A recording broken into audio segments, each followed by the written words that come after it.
Terima kasih masih bersama kami di Breaking News TV One. Pemirsa, hari ini di Pengadilan Negeri Jakarta Selatan sidang pembunuhan Brigadir Nofriansyah Yosua Huta Barat kembali dilanjutkan dengan agenda sidang tuntutan memasuki tahapan pembacaan tuntutan oleh jaksa penuntut umum setelah semua terdakwa menjalani pemeriksaan sebagai terdakwa di Pengadilan Negeri Jakarta Selatan.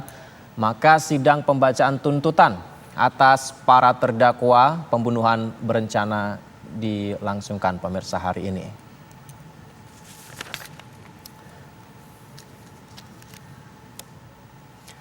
Informasi yang kami dapatkan, terdakwa sudah tiba di Pengadilan Negeri Jakarta Selatan. Yang Anda lihat, saksikan di layar kaca Anda ini adalah Ricky Rizal mengenakan rompi tahanan bernomor 32 dengan kemeja berwarna putih dan masker berwarna putih. Ricky Rizal adalah salah satu terdakwa yang akan mendengarkan hasil sidang tuntutan di Pengadilan Negeri Jakarta Selatan yang berlangsung di ruang sidang utama hari ini.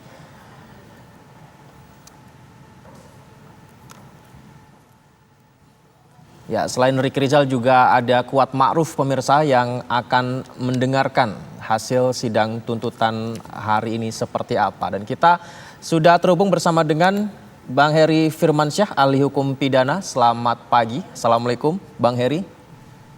Selamat pagi Bang Yudi, sehat selalu. Assalamualaikum. Waalaikumsalam warahmatullahi wabarakatuh. Alhamdulillah sehat selalu ya Bang Heri. Ini kita menantikan hasil sidang tuntutan untuk Ricky Rizal dan Kuat Ma'ruf. Berarti ini setelah sidang tuntutan nanti akan ada pledoi terlebih dahulu ya Bang Heri ya. Setelah itu baru vonis begitu ya prosesnya. Kira-kira akan berapa lama nih Bang Heri?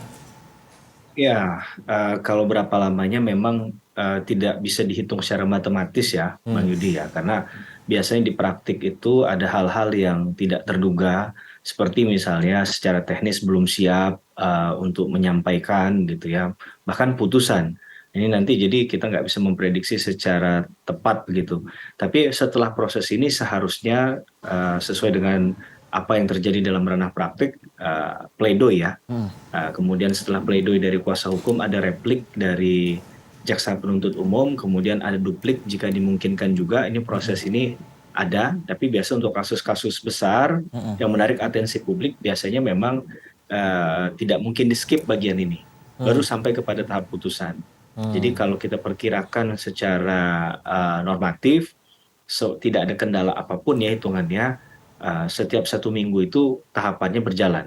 Maka kemungkinan ya akhir Januari atau awal Februari mungkin seharusnya sudah ada putusannya.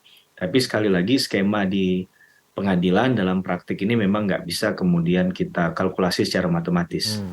Gitu Bang Idi. Sesuai dengan situasinya ya. Baik Bang Heri, kita masuk ke fakta persidangan yang sudah kita simak udah beberapa bulan ini Bang Heri. Salah satunya adalah ini mengenai Kuat Ma'ruf nih. Apsifor bilang bahwa ia memiliki tingkat kecerdasan di bawah rata-rata. Nah, apakah ini bisa berpengaruh nih Bang Heri dengan hasil sidang tuntutan ataupun vonis untuk seorang Kuat Ma'ruf Bang Heri? Ya, ini memang perkara agak sensitif ya menyampaikan hal ini ya. Karena ini bicara tentang pengetahuan seseorang yang sudah diukur, tapi syukurnya ini sudah diukur lewat hal yang saintifik juga menurut saya. Tapi sekali lagi yang berkaitan dengan tindak pidana itu adalah apa yang dia lakukan, ya. Perbuatan apa yang dia lakukan dalam kerangka menuju kepada perbuatan pidana tersebut. Ini Jadi mohon maaf saya mungkin potong dikit kita Bang Heri. tidak. Ini sambil kita lihat bersama-sama Kuat Ma'ruf yang sudah masuk ke dalam ruang sidang utama mengenakan ini. Dan ini juga artinya kalau ada hubungannya atau tidak nih Bang Heri, kalau melihat dari apa yang dilakukan oleh Kuat Ma'ruf Bang Heri? Ya, kalau saya lebih tertarik untuk melihat pada apa yang dilakukan, bahwa eh, dia itu masih dianggap sebagai orang yang layak untuk memberikan keterangan, itu kan sudah diuji di awal, Bang Baik. Yudi. Apakah orang ini sehat secara jasmani rohani memberikan keterangan? Mohon maaf, apakah dia tidak tidak masuk kategori tidak waras? Kalau tidak waras nggak mungkin dia disidangkan. Jadi hal itu sudah menandakan bahwa orang ini sehat secara jasmani dan rohani tanpa harus menakar berapa kemampuan pengetahuannya, begitu ya. Baik. Karena berarti sudah dianggap lolos di seleksi pertama di sidang awal-awal itu. Jadi keterangan yang diberikan menurut saya sudah dapat dipertanggungjawabkan secara hukum oleh pribadi yang bersangkutan. Nah itu saja. Tinggal kemudian tadi puzzle-puzzle berkaitan dengan tindakannya yang kemudian mengarah kepada perbuatan pidana, yang itu yang perlu kemudian betul-betul di underline oleh jaksa penuntut umum dan yang menyidangkan perkara ini, yaitu para hakim di perkara tersebut, begitu.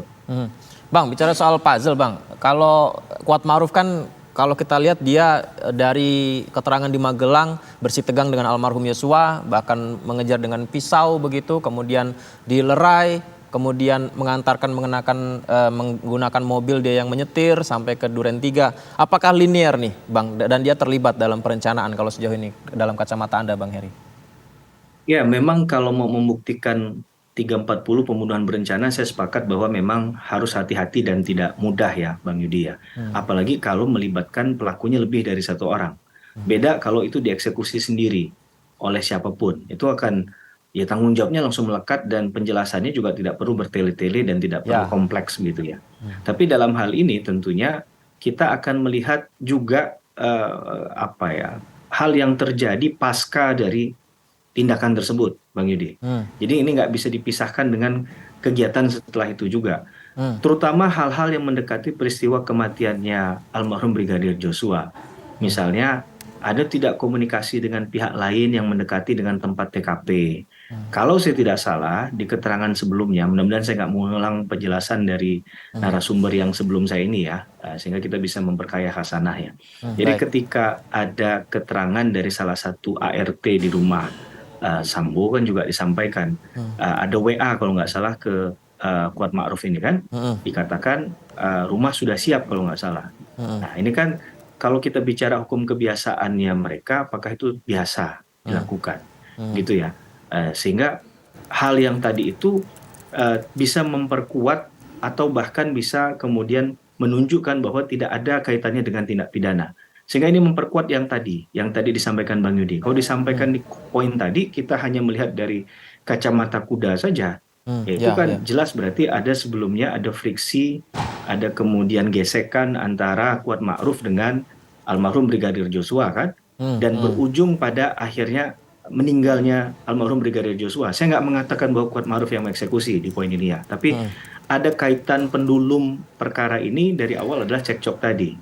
Nah, cekcok ini pun kemudian kan disampaikan ya kepada PC, agar PC sampaikan ke Sambo kan begitu. Nah, jadi ini ada benang merah, ada pertalian lah antara tindakan dari si Kuat Ma'ruf ini kepada ujung-ujungnya meninggalnya seseorang.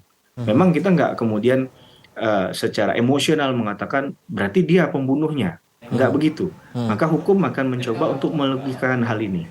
Saya katakan tadi itu poin yang juga untuk perlu ditandai ya, kaitannya dengan komunikasi terakhir antara Kuat Ma'ruf dengan saksi yang ada di persidangan ini.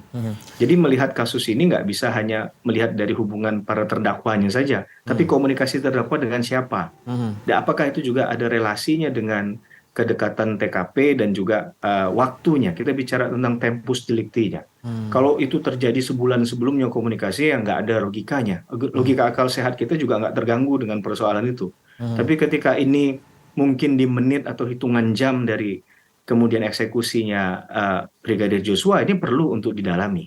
Nah, ini pintu masuk awal untuk mendalami hal itu sebenarnya. Tapi kemarin persidangan sudah lewat dan saya juga sempat membaca, kalau saya tidak salah sekali lagi tadi itu faktanya, itu yang sempat dicecar juga termasuk bagian dia menutup pintu.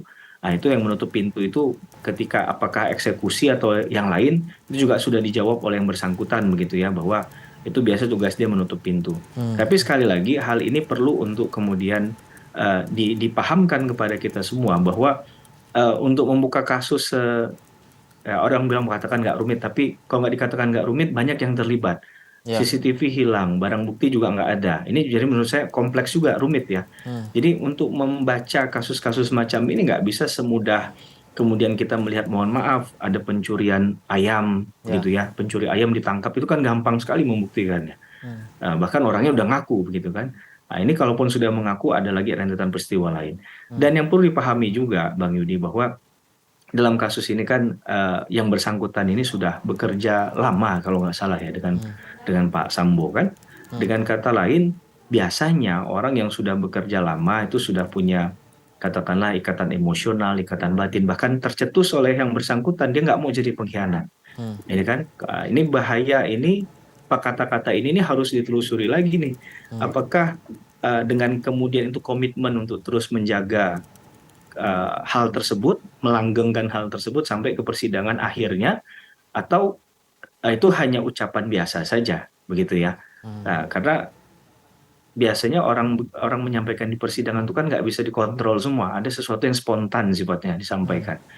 Dan entah kenapa itu bisa saja datangnya dari, saya beranggapan itu bisa saja datangnya dari lubuk hatinya yang paling dalam bahwa tidak mau berkhianat. Nah, biasanya orang yang sudah dalam, dekat, lama, secara emosional, paham, itu mohon maaf Bang Yudi, orang itu kadang nggak usah bicara panjang lebar, orang itu sudah tahu kemauannya apa, tujuannya apa.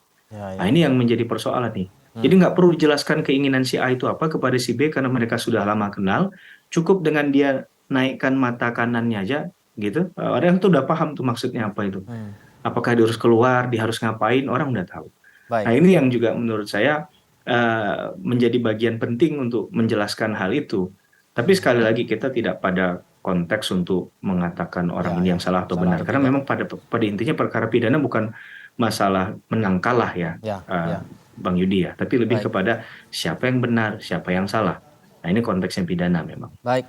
Bang Heri, ditahan dulu ya. Kita jeda terlebih dahulu untuk membicarakan ini. Semakin menarik sekali perbincangan kita. Pemirsa tetap bersama kami. Breaking News TV One masih akan segera kembali.